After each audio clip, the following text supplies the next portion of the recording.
Hi guys! Good morn! Actually, hindi na siya good morn kasi hapon na siya. I don't know if you can see me well. Pero, grabe yung hingal ko. Kasi, for today's video... Wait, I need to breathe. For today's video, punta ako ng bibliothèque. Bibliothèque is a library. So, I will go there to return books that I borrowed 4 weeks ago. Kailangan ko na siya ibalik kasi 4 weeks lang yung kanyang deadline. But anyway, it's so cold. As you can see, I'm here, puno ng snow, diba? Sobrang lamig. Pero yung inside ko, init na init. Kasi naman dami kong patong-patong na layer, diba?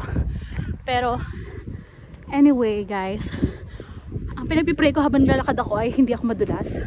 At ingatan ako ni Lord kasi yung ilalim ng snow po ay icy na siya. So mahirap talaga. Okay? But anyway, papakita ko sa inyo ang aming bibliothèque dito sa aming town. Maliit lang siya. Konti lang rin yung books na available to choose from. Pero pwede na din. Kaso wala. Ayan, I don't know if you can see the background I have here.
Eto, pauwi na po ako.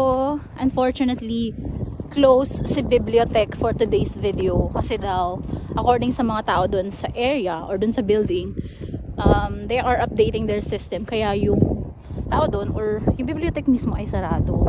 Malungkot lang kasi naglakad ako. Pero okay na din. Kasi sa website, hindi ko chinek. It's my fault. Hindi ako nag-check.